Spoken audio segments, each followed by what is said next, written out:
Olá pessoal, tudo bem? Eu tô criando esse vídeo, como vocês podem ver, sem roteiro nenhum, sem o melhor enquadramento. Meu cabelo nem foi penteado, só levantei, troquei de roupa, tomei um café e vim. Nesse momento eu tô aqui na varanda da minha casa, que na verdade nem é minha casa, é a casa da Aline. Mas eu moro com ela há um ano, mas eu não me sinto em casa, apesar dela ser ótima comigo no quesito de me permitir ficar. Mas eu ainda tenho dificuldade de reconhecer aqui como meu lar. Não sei porquê. Mas voltando, estou aqui na varanda.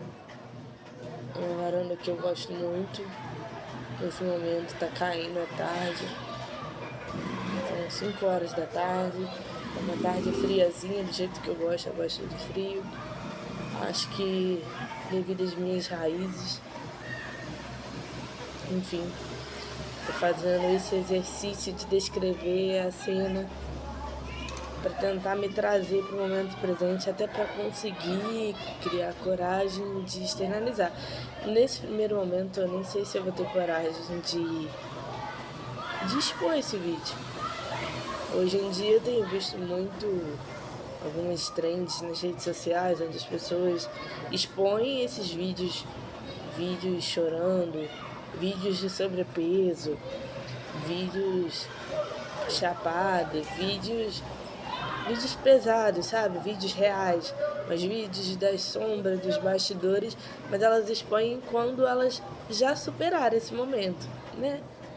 Normalmente quem tava com sobrepeso começou a malhar, tava lá gordinha ainda malhando, normalmente vai expor, dando aquela trend lá, clareou, quando já tá magro, entendeu? Normalmente quem vivia numa vida mais louca, vivia na loucura do mundo, às vezes, nas drogas, nas bebidas, vai talvez postar esses edits, esses vídeos quando já dentro da igreja, dentro de um terreiro, quando já tá vivendo uma fase mais espiritualizada. Eu acho que existem várias formas das pessoas mostrarem o outro lado. Eu ainda não conseguia, com certeza deve existir muitas pessoas muito corajosas de pegar e mostrar vídeo desse estado aqui, de quando a pessoa tá mal, tá no fundo do poço, mostrar em tempo real. Normalmente a gente guarda. E eu vou falar que isso é uma coisa que me traz muito desconforto, porque tem mais ou menos uns... Eu nunca fui fã de fotos, mas tem mais ou menos uns 3, 4 anos que eu fujo das câmeras. Fujo, acho que porque eu não tenho gostado do que eu tenho visto. Eu não quero começar a chorar agora. Não é esse o intuito. Mas fujo porque eu não tenho lidado bem, acho que com a minha aparência, com envelhecimento, olheiras, rugas e tudo mais. Já me sinto muito velha, muito acabada.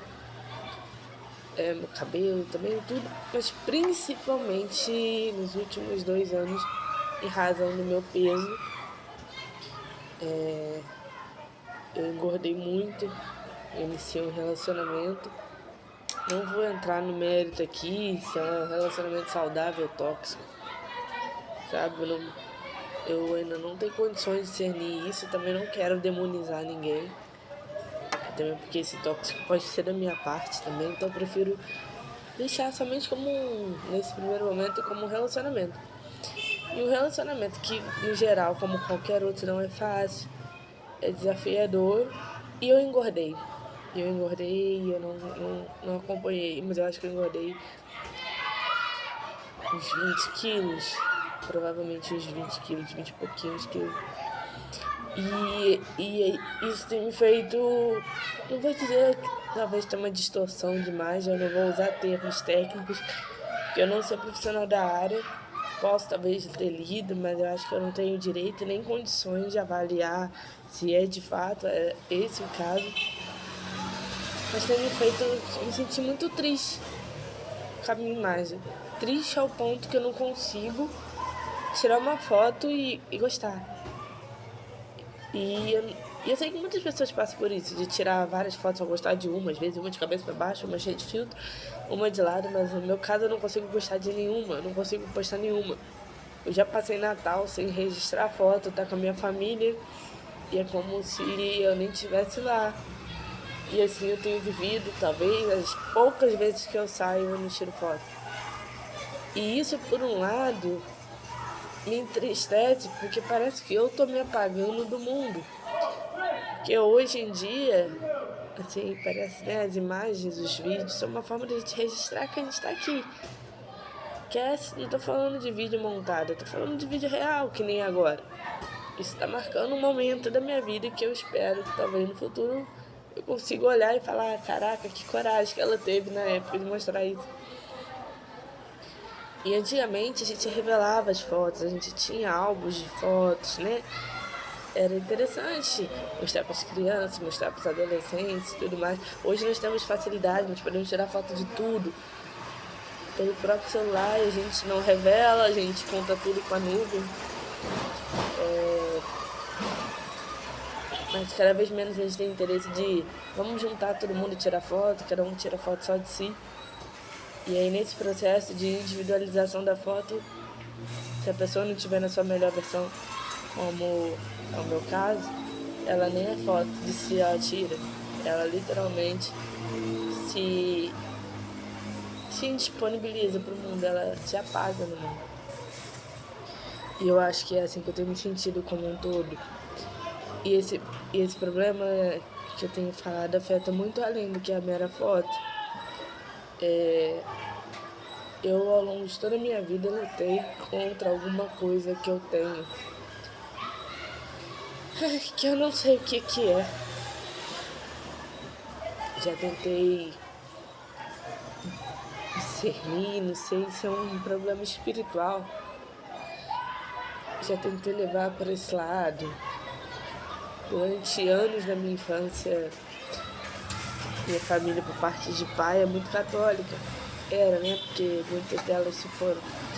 E elas diziam que o problema era porque eu não era batizada em igreja católica e que eu era uma menina, né? Uma menina pagã, que sempre gostou de usar muita roupa preta e que dormia com os olhos entreabertos, durmo até hoje. E elas, mesmo me amando, cuidando de mim, elas achavam que isso era um problema. Era um sinal que eu teria problemas espirituais se eu não corresse para me batizar.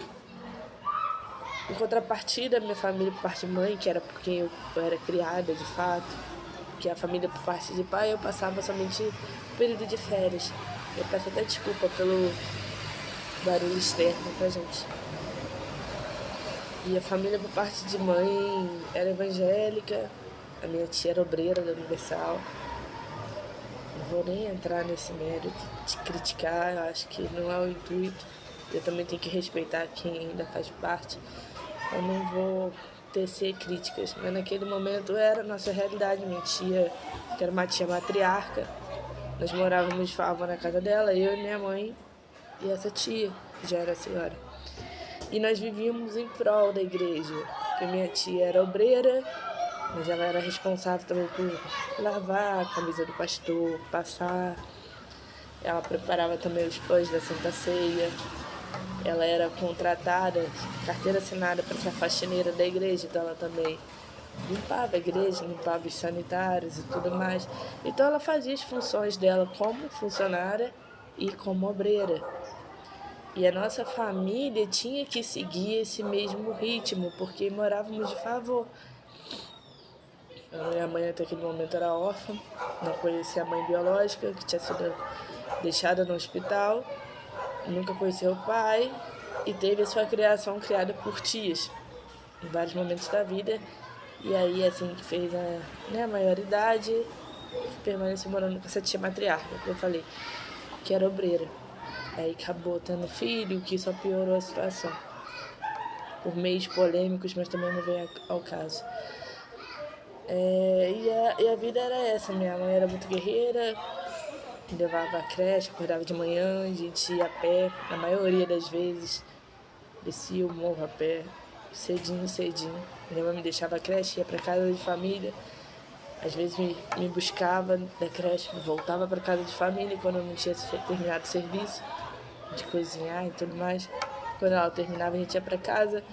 Quando eu insistia para ela comprar uma bala, um biscoito, um picolé, que isso acontecia com certa frequência, eu lembro, eu não sabia, óbvio, que isso iria custar o dinheiro da passagem. Ela pegava o dinheiro da passagem que tinha para ir para casa e gastava, e a gente voltava para casa a pé.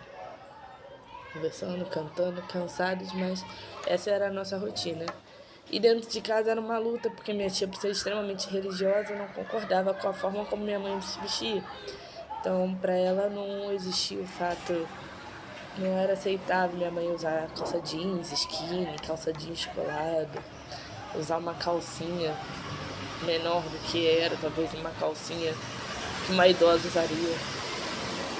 Enfim, ou até mesmo, muitas vezes, por subir, descer e subir o morro, o bairro a pé, vizinhos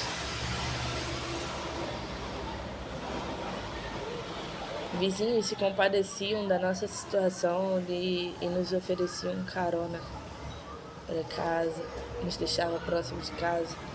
Só que minha tia via isso na época como coisa de uma mulher da vida, né? E aí era o suficiente para ela nos colocar para fora de casa todo dia. Todo dia. Muitas vezes, infelizmente, eu fazia chantagem com a minha mãe também. Eu mesma contava pra minha tia que a gente tinha vindo de carona. Eu gostava muito dessa minha tia, apesar dela tocar o terror em cima da minha mãe. Eu não entendia muito a consequência do que acontecia, né? E aí quando eu contava, minha mãe só faltava ser agredida e era posta pra fora de casa. E aí era aquele choro, minha mãe botando as nossas roupas dentro de uma manta, uma cobertinha que eu tinha. Tarde da noite, a gente chegando até o portão. E aí depois ela nos aceitava de volta, mas era tudo muito limitado, gente. Assim, eu nunca passei fome, graças a Deus. Mas dentro de casa era quase um regime militar. A gente não tinha acesso à televisão, que era da minha tia, o rádio era da minha tia. Tinha uma extensão para utilizar, mas ela guardava no armário trancado. Não podíamos utilizar, muito menos para ver desenho ou para ouvir música secular. Tudo era realmente, tinha que ser religioso, né, para Deus. Eu não tenho lembrança de muita fartura, até mesmo porque minha tia vivia devendo aluguel, ela era aposentada e pensionista. Minha mãe trabalhava de casa de família e dava metade do salário dela da época. Eu ainda não recebia pensão. Mas mesmo assim a gente vivia muito no aperto, que justamente o dinheiro ia tudo para a igreja, né? Então eu estava sempre devendo o aluguel do mês passado, minha tia tinha empréstimos, era uma luta. Pra você ter noção, eu lembro que os poucos pães que a gente tinha acesso eram pães que outras obreiras juntavam, aqueles pães que vão ficando bem duros. Umas criavam papagaio, e quando não ia dar pros bichos que elas tinham, elas juntavam pra minha tia fazer torrada. Aí dava pra gente, era uma fartura. Aí a gente ficava a semana inteira comendo pão. Fora isso, nosso café da manhã padrão era farofinha pura, raramente tinha uma linguicinha, alguma coisa. Normalmente era só farofinha bem torrada e um cafezinho fresco, e era bem gostoso, tá? Apesar de ser bem simples, eu tenho um carinho imenso. E foi assim que eu fui criada, gente. Sem muito luxo. Não sei se em razão dessa situação até hoje eu tenho dificuldade de me sentir em casa. Pode ser que tenha alguma raiz aí. De eu sempre achar que por estar morando com alguém eu tô morando de favor. Talvez. Fica papo pra algum vídeo, ou se alguém entender, por favor, me ajude. Mas dando continuidade, eu não vou contar toda a minha vida. Muita coisa aconteceu. Muito passei por outras casas, passei por outras situações. Enfim. Mas hoje eu vou trazer o recorte. E hoje em dia, hoje eu tô com 28 anos, com essa cara de acabada, que é uma das coisas que me entristece muito. E nem é só por vaidade, é porque eu cheguei à conclusão, olhando fotos, eu não sei se vocês já repararam isso, que quando a gente tá feliz, a gente fica mais bonito. O famoso brilho da gente, ele realmente, ele aparece, ele transparece. E quando a gente às vezes está num momento difícil da vida, algumas pessoas em relacionamentos complicados, quando você está no desemprego, quando você está numa depressão, quando você está lutando contra uma doença, ou seja, contra uma opressão maligna, enfim, contra alguma coisa, cada um com a sua batalha, você percebe que lá de fora daqui fica abalado. E eu sinto que isso aconteceu comigo. A sensação que eu tenho é que eu envelheci, sei lá, em 5 anos, em 2. E a situação tá tão pesada, gente, que hoje eu não consigo me expor. Eu hoje me tornei uma pessoa abusiva, mas abusiva comigo mesma. Eu não consigo sair de casa. Saio só quando é necessário. Eu não vou a baladas, eu não vou a barzinhos. Já fui pouco, já tinha meus 20 e poucos anos. Fui com colegas quando morei em República, fui ter essa experiência, sabe o que era uma balada e tudo mais. Fui beber, passar a beber muito tarde, porque então eu só fazia essas coisas em família. E eu tinha uma ilusão de que isso iria me agregar, eu abster dessas coisas, talvez pela criação cristã. Mas voltando, hoje eu não consigo sair porque eu me sinto feia. Eu larguei uma faculdade porque eu desenvolvi fobia social. Nos primeiros momentos eu tentei trabalhar em grupo, porque eu consegui me encaixar em um grupo específico lá no início. Aí tinha trabalhos, eu tentava construir textos assim pra gente fomentar discussões. Só que felizmente eu acho que eu não me dei tanta sorte de cair num grupo com pessoas que estavam dispostas a ouvir o que eu estava falando. Muito pelo contrário, fizeram parecer que eu era idiota, que eu não sabia. Parecia até que eu tinha vindo de escola pública, pode ser até uma síndrome de vira-lata, tá, gente? Eu não quero me vitimizar nesse sentido. Mas como essas pessoas já se conheciam, eu dei a entender que como se eu não pudesse participar daquele momento ali, daquela mesa de discussão. Eu tava ali só tipo, Andresa, você vai fazer isso, e tá bom. Mas eu não poderia dizer, olha, minha interpretação sobre o artigo foi essa. Enfim, e uma coisa tão boba como essa, que foi um ou 2 episódios, me fez desenvolver uma síndrome, né? Essa ansiedade social tão forte que hoje eu não consigo sequer ir à aula. Porque eu chego lá e eu olho e eu realmente não sinto que o lugar é meu. Parece que qualquer coisa que eu vá falar eu vou ser objeto de risada. E eu sei que não é assim, sabe? Eu sei porque eu fico pensando que graças a Deus me permitiu estar naquele espaço. Então, em tese, eu não sou tão idiota assim. Mas, infelizmente, eu internalizei a sensação, a emoção que eu senti no momento que me descredibilizaram. E hoje eu sou a pessoa que mais me descredibiliza. Esse é o problema. O mal que me fizeram me fazer esse mal. Eu tornei a pessoa mais carrasca que eu poderia ser. Eu me tornei a pessoa que olha no espelho e fala, nossa Deus, como é que você tá horrível, você tá enorme, você tá um boi, ninguém vai te amar assim, você tá velha, você já era pra ter vencido, você não terminou a faculdade, você é só um estorvo pros seus pais, tanto dinheiro investido em você e você não vingou pra nada, você é um estorvo na vida da pessoa com quem você mora, que ela tem que te aturar. E é isso. Enfim, eu não queria pesar tanto nesse vídeo. Só queria talvez servir de um diário de como eu me sinto.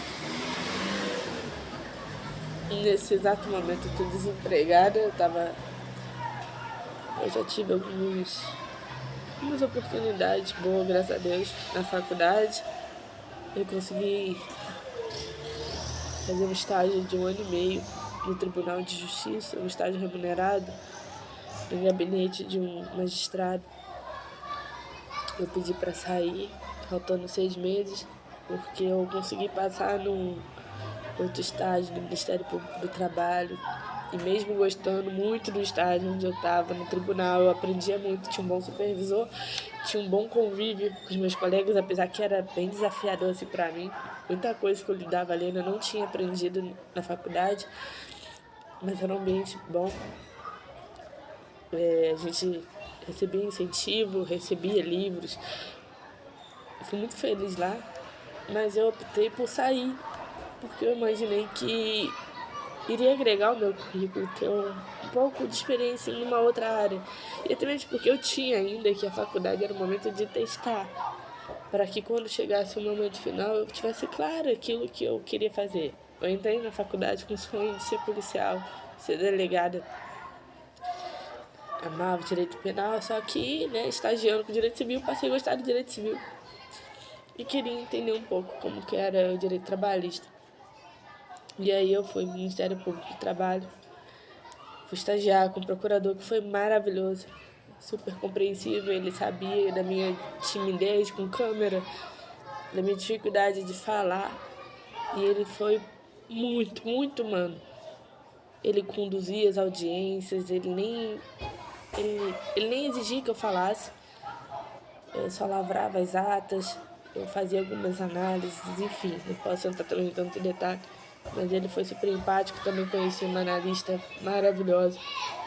Graças a Deus eu sempre lidei com boas pessoas dentro do ambiente de estágio. Só que com 6 meses, por não ter conseguido performar, porque ao mesmo tempo que era muito bom, eu não senti que eu estava entregando.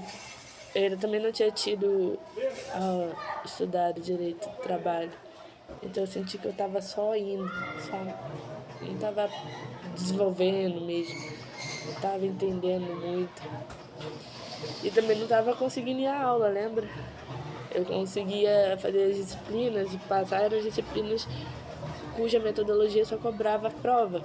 O professor ensinava, marcava as provas bonitinho, e aí nem sempre eu era tão frequente, mas acompanhava, estudava. No dia da prova eu ia lá, se eu fosse bem, agradecia a Deus pela oportunidade. Se eu fosse mal, eu estava consciente que era culpa minha.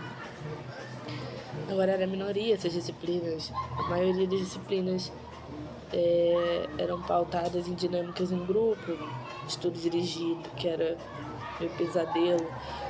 Seminário, eu não tinha dificuldade de falar para as pessoas em sala, mas a questão da montagem em grupo era assim desafiadora, justamente por ter que ter essa dinâmica de se reunir, conseguir conciliar o horário. Nem todo mundo tá afim, tem uns que só querem editar, enfim, tem outros que querem dominar o trabalho inteiro, vai ser assim, assim, assado, e não te dá tanta liberdade para você tentar construir pelo menos um parágrafo ou outro, obviamente de forma coesa, de forma coerente dentro daquilo que já foi trabalhado por todos. Então eu não conseguia fazer essas dinâmicas em grupo e já estava ficando insuportável para aula, assim. Eu já estava perto de ser jubilada, 8 anos na faculdade, ainda agarrada no 5º período. Não tinha mais o que fazer, tinha tentado tratamento excepcional, comecei a fazer tratamento com psiquiatra, com psicóloga, já estava tomando 5 remédios. E eu já tinha feito tratamento em outros momentos da vida, tá, gente? Só que até então, infelizmente, eu mascarava os sintomas. Eu não tinha tanta gravidade, já tinha passado pelo CAPS também, assim que eu cheguei em Juiz de Fora, por tentativa de suicídio. Eu tenho todos os laudos, eu tenho acho que mais de 4, 5 laudos. E aí o primeiro laudo tinha vindo depressão e ansiedade pós-traumática, por algumas coisas que eu tinha passado na minha adolescência. E aí quando eu iniciei com essa outra psiquiatra, ela começou a investigar. Até então achava que era só depressão, não tinha tratado a depressão.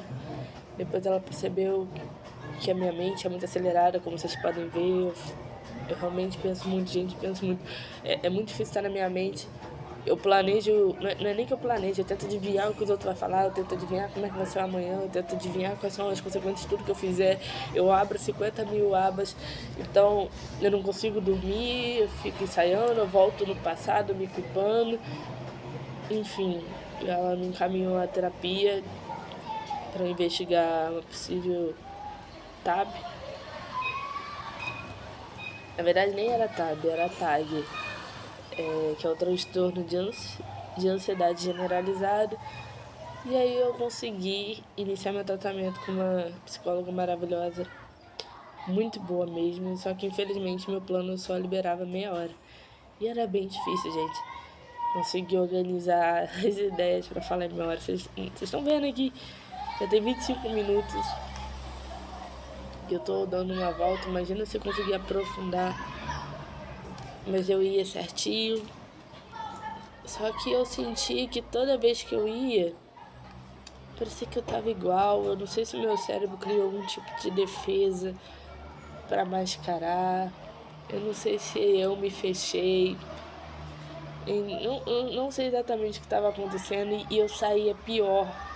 Não sei se é comum isso, tá? Talvez as pessoas romantizam muito a terapia, todo mundo fala, façam terapia, é muito bom, é muito importante, que todos tivessem o privilégio de fazer, e eu genuinamente acredito nisso, mas o ponto eu não sei se, eu nunca ouvi a pessoa falar que quando você sai da terapia, você sai parecendo que foi atropelada. Eu sabia que as pessoas choravam, mas eu saía muito pior. Se eu chegava rindo, eu saía, a bad voltava e ficava comigo uns 3 dias, refletindo sobre aquilo que foi tocado. Enfim, ainda tinha coisas sobre mim que eu não queria revelar. Parecia que eu tinha medo de deixar aflorar um lado meu. Até que alguns episódios a minha terapeuta ela falando, Andresa, eu vou precisar de um contato de segurança. Às vezes eu comentava que eu tava cansada de estar viva. E aí eu acho que ela tinha medo, né? Queria acionar alguém, imagino, pra cuidar de mim, pra estar perto. E apesar de eu gostar muito da minha terapeuta, eu meio que não ridicularizava, mas eu ironizava, eu falava, poxa, esse tipo de contato de emergência, isso era para ter sido requerido na ficha, né, de anamnese no início. Porque sejamos bem sinceros, se eu tô no meio de uma crise depressiva com pensamentos, com tendências suicidas, quase convicta a fazer o pior, por que eu iria passar o contato de alguém que vai atrapalhar aquilo que eu tô me planejando? No meio de uma crise eu não vou querer passar o contato de emergência. Vocês conseguem me entender? Eu sei que pode parecer sádico, mas pra mim era isso. Eu acho que isso era pra ser pedido no momento que eu tô bem, não no momento que eu tô mal. Enfim, nunca passei. Mas ela conhecia a Aline, que é a pessoa que eu moro hoje e era minha namorada à época. Acho que se ela, no pior dos casos, ela recorreria a Aline, talvez, não sei. E também teve outros episódios, eu tava morando com uma tia que já era bem idosa, tentava ajudar, mas a minha tia, eu tinha que ter esse namoro escondido com a Aline, minha tia não aceitava, a família não aceitava, na verdade, né? Como eu falei, muito religiosa, o fato de eu estar com uma mulher, eu tinha pressão pela idade de me casar, mas com certeza não era com uma mulher. Também a família não aceitava o fato de eu sair de casa, né? Porque minha tia já tinha quase 90 anos. Minha tia é lúcida, minha tia viaja para fora do país, minha tia ela organiza totalmente a vida financeira dela, os investimentos dela. Ela tem negócios, ela viaja por negócios, enfim, faz atividade física, vai aos médicos.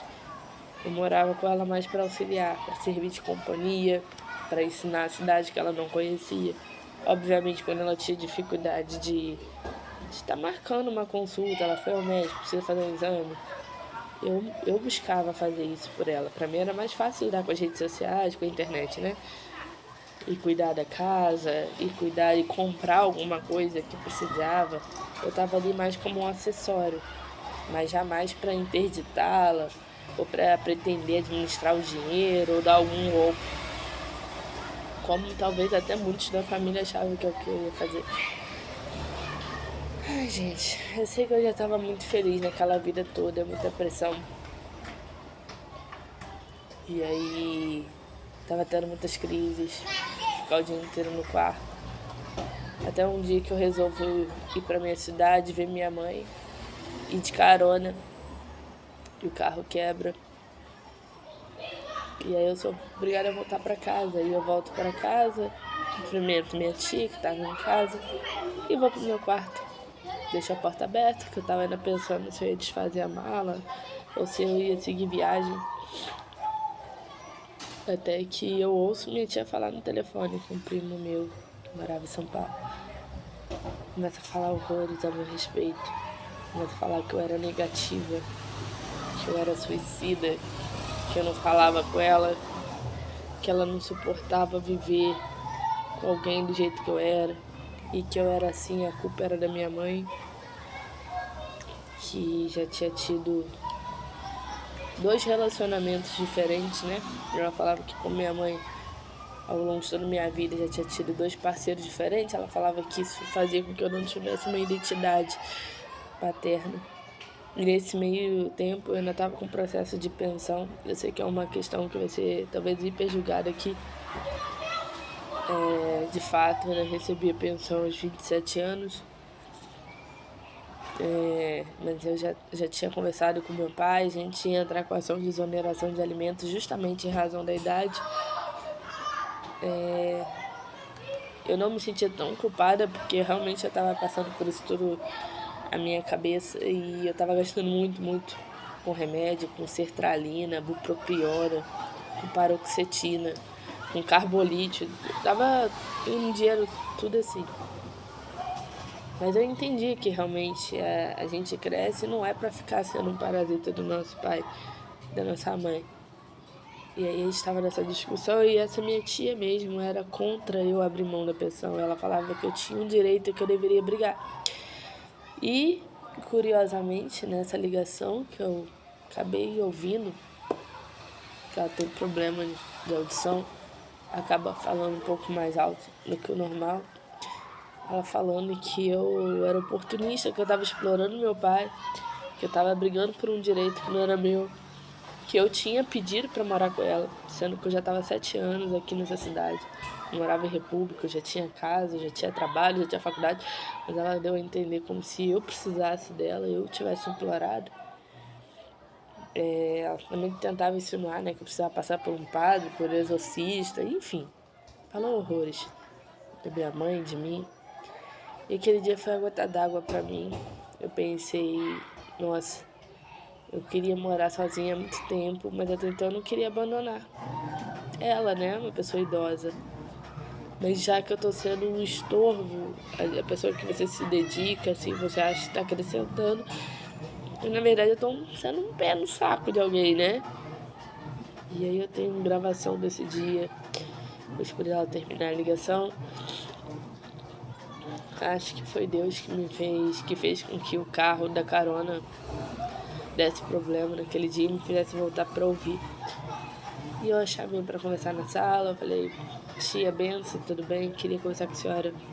Eu não sei se a senhora viu eu voltar pra casa, mas eu acabei, infelizmente, ouvindo a conversa da senhora.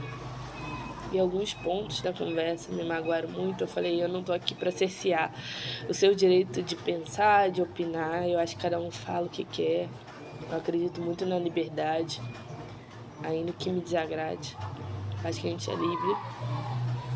Eu falei, mas eu também sou livre pra dizer no quanto que isso me magoa, porque foi decepcionante. E fui trabalhando ponto a ponto. Obviamente ela tentou desconversar, usar de eufemismo, atenuar, falou pra eu esquecer. Mas aí eu falei, tia, diante disso tudo, eu concluo que eu vou embora da casa da senhora, vou morar sozinha. E enfim, gente, depois disso ela teve um acidente, eu cuidei dela de algumas semanas, depois eu deixei ela aos cuidados dos meus primos e da cuidadora e saí como uma vilã, como se fosse a pessoa que tinha abandonado. Vim morar com a pessoa que eu estava me relacionando escondido, achando que seria Um amor lindo, libertador. Meu primeiro amor homoafetivo, né? Até então, acho que eu sempre fui bissexual, mas nunca tinha tido nenhum contato sério com nenhuma mulher. Mas resolvi viver essa experiência, achei que eu estava bem. Larguei psiquiatra, larguei terapia, vim morar com ela. Vocês estão vendo uma série de sequências imprudentes, né? Larguei a faculdade, larguei o Ministério Público, larguei o trabalho, fui trabalhar no mercado, não sabia nada, meu primeiro serviço de carteira assinada. Achei que eu não ia aguentar, estava acostumada a trabalhar 4 horas por dia, de repente tinha que trabalhar 44 horas semanais. Né? Obviamente muitas pessoas fazem isso, mas eu achei que eu não ia dar conta. E graças a Deus eu dei. Consegui uma promoção com 2 meses para virar tesoureira-chefe do mercado, daquela unidade, assistente de departamento pessoal, para ficar treinando lá. Mas não me adaptei, não gostei, pedi para sair. E depois disso fui só tentando de mercado em mercado, até chegar onde eu tô agora, desempregada. Enfim, gente, eu não perdi a minha matrícula ainda da faculdade, embora acho que a qualquer momento eu vou ser jubilada pelo tempo.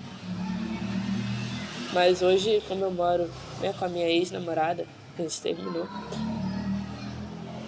né, algumas coisas aconteceram, algumas quebras de confiança, enfim. Tive que aprender a lidar com isso também. Mas hoje eu moro um pouco mais distante da faculdade. E hoje eu preciso trabalhar, né? E não dá pra coincidir faculdade e trabalho. E hoje eu também não tenho pensão. Dei toda essa volta pra dizer que, obviamente, vocês devem estar me julgando horrores, porque nem precisa, eu faço isso burra, né? As escolhas. Deixei de ouvir os mais velhos. Fui viver um amor como se fosse uma adolescente. Larguei o certo pelo duvidoso, que eram os meus estágios. Poderia ter sido mais esforçada na faculdade. O principal, larguei os remédios, que estavam me engordando muito, muito. Larguei a terapia. E eu gostava da terapia, gente, que o que me fez largar é porque a minha psicóloga, ela dizia que ela não trabalhava com diagnóstico. Eu acho que ela acreditava que o diagnóstico poderia agravar os sintomas, os quadros. E isso me incomodava um pouco, porque eu entendo que realmente, mas se ela falasse, Andresa, você tem X coisa, eu poderia começar a emular demais aqueles sintomas. Mas por outro lado, gente, alguém que passou a vida inteira penando, não sabe o quão libertador é saber que você não é um ser humano ruim. Porque quando você não tem um diagnóstico, que nem meu caso, fechado, você sente que você é assim porque você é assim, você é ruim, porque você é um fracasso, que você não sabe fazer as coisas certas, entendeu? Você não lida e ninguém lida como se fosse mais forte que você. Então é um pouco sofrido. No final, eu acho que ela estava investigando uma possibilidade de bipolaridade, porque ela pedia para eu mapear o meu humor. Hoje, particularmente, depois de tantas pesquisas, tentando me encontrar e de tanto puxar pela cabeça, eu arrisco dizer, eu acho que eu sofro sim, de transtorno de bipolaridade. Obviamente, não sou médica, pode ser que eu esteja errada. Eu acredito nisso porque eu passo dias muito bem. Muito mesmo, gente. Apesar de eu estar só mostrando o meu lado, eu sou uma pessoa que adora comprar, adora Shopee e que lota carrinho e que compra e tudo mais. Justamente o que seria talvez o quadro de mania, se é que isso me acomete, que gasta muito. Mas eu não sou uma pessoa que deixa de pagar as contas. Muito pelo contrário, eu sou uma pessoa extremamente empática. Se eu puder ficar sem roupa para ajudar os outros, eu faço. Entendeu? Eu sou uma pessoa muito honesta. Eu não sou capaz de meter um atestado falso para faltar trabalho. Isso assim, eu acho que vai para além da síndrome. Mas tô falando assim, que eu tenho valores. Eu não sou uma pessoa que usa da doença para fazer tudo que eu quero. Não, eu tenho valores. Eu pedi para sair do trabalho justamente porque eu tava tendo muita insônia, dormindo muito tarde e acordando muito cansada e atrasando. E senti que eu tava prejudicando a empresa. Então eu sou esse tipo de pessoa que não fica com R$ 1 que não é meu, que não fica pedindo dinheiro pros outros. Justamente essa tia que eu morava, ela tem uma condição boa. Eu poderia pedir uma ajuda, um empréstimo, eu poderia pedir para qualquer outra pessoa, enfim, não faço. Não sou aquele tipo de pessoa que vai tentar se relacionar com alguém mais bem estruturado para ter vantagens, nem puxar saco de ninguém, sabe? Que é uma coisa também que eu não me presto papel, nem de puxar tapete, nem de puxar saco de ninguém para crescer. E eu trabalhei no pesado, trabalhei com reposição, eu trabalhava carregando caixas e caixas de leite condensado, pallet, gaiola. Eu gostava de fazer isso. Na verdade, uma das coisas que me deixa melhor é justamente estar trabalhando. Ocupa a minha cabeça e a minha autoestima fica melhor porque eu me sinto, justamente como eu me sinto que eu sou um estorvo o tempo todo para as pessoas, quando eu sinto que eu estou trabalhando, que eu tenho meu dinheiro, eu me sinto menos um fardo. Então eu sou uma pessoa que realmente precisa trabalhar e tudo que eu preciso nesse momento é conseguir um emprego.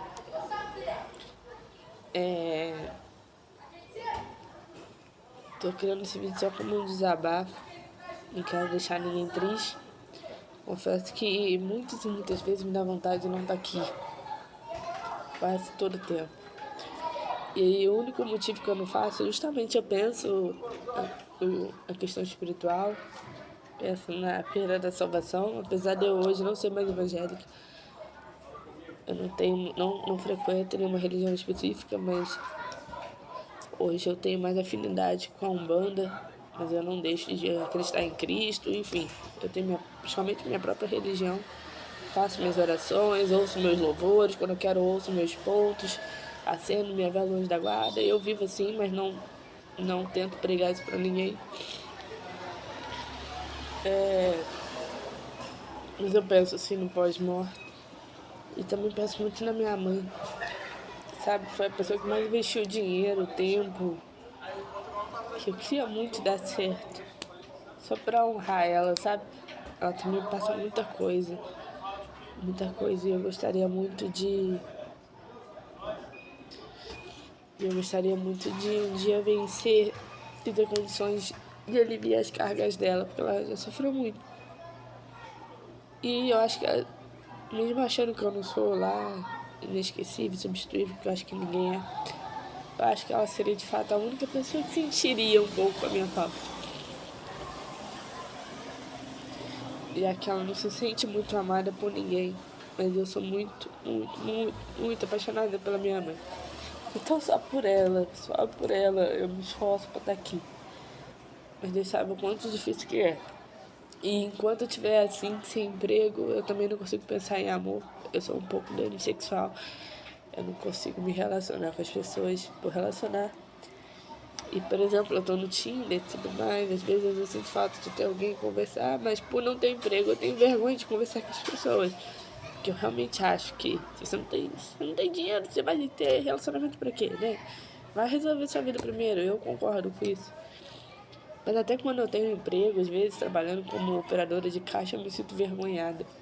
Se a pessoa já tá melhor na vida, a pessoa, tipo, sei lá, se é um advogado, um engenheiro, ou uma pessoa, enfim, é um mecânico, parece que eu me sinto diminuída e indigna de receber o amor, porque eu não estudei. E aí é por isso que eu não saio, pra ninguém me ver gorda. Eu não amo, porque eu acho que eu não sou digna mais desse amor. Eu não vejo a minha família, porque eu sinto que eu sou uma vergonha na minha família. Enfim, assim eu vou me punindo. Não posso me matar, porque isso desagrada a Deus. Mas eu vou fazendo isso aos poucos, dia após dia. Gente, eu peço perdão por esse vídeo ser tão pesado. Apesar disso tudo, estou bem na medida do possível. Esse processo faz parte do autoconhecimento. Então agora, escrevendo uma carta de autoconhecimento, eu vejo algumas coisas no Pinterest tento responder, tento acender meu brilho, faço meus banhos, faço minhas orações, converso com os meus guias, converso com Deus, porque eu sei que entidade nenhuma vai fazer nada por mim se Deus me permitir. Tento suportar o processo. Apesar de ser muito difícil, eu acredito que uma hora vai dar certo, eu não sei como. Eu fico na expectativa do concurso público para mudar minha vida. Não sei se é concurso público, não sei se vai ser as redes sociais, não sei se vai ser meu trabalho mesmo. Quero muito ter um trabalho logo para alugar uma kitnetzinha, um cantinho, que seja simples, ter meu próprio canto, para eu parar de me sentir morando na casa dos outros, para ver se pelo menos uma vez na vida eu sinto que eu tenho um lugar que é meu.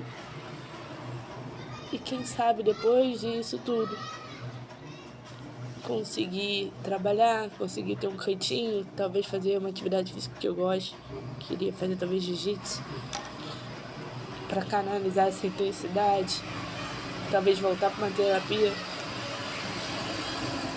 Quem sabe depois que eu me tornar uma boa pessoa, eu não consiga encontrar também um amor que seja verdadeiro como eu sou, sabe? Não de pessoas confusas, mas alguém que seja 100% verdadeiro como eu sou. Mas eu agradeço pelo tempo, pela companhia de vocês. Vou estar aqui compartilhando justamente, talvez pela possível bipolaridade. Talvez vocês vão me ver aqui rindo, cantando, porque eu sou essa pessoa também, muito moleca, que adora fazer karaokê em casa, que adora fazer faxina, que adora fazer churrasco, que adora brincar de massinha, brincar de desenho, que amo jogar baralho, amo jogar xadrez, adoro jogar qualquer coisa. Talvez vocês vão conhecer um outro lado de mim, mas hoje é o que eu podia entregar. E esse vídeo é mais sobre mim. Eu acho que eu mais precisava me ver. Isso aqui, ó, que eu tenho evitado no espelho. Precisava fazer isso por mim.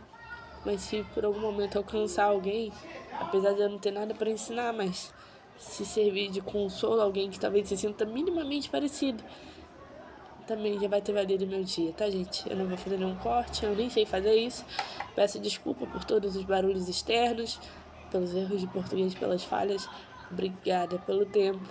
Eu desejo mesmo que Deus, a espiritualidade, o universo abençoe muito, muito, muito a vida de vocês e que a gente tenha um momento melhor e que a gente consiga vencer todas as nossas batalhas internas e externas, tá bom? Um beijo. Eu sou a Andresa Duarte. Tchau, tchau.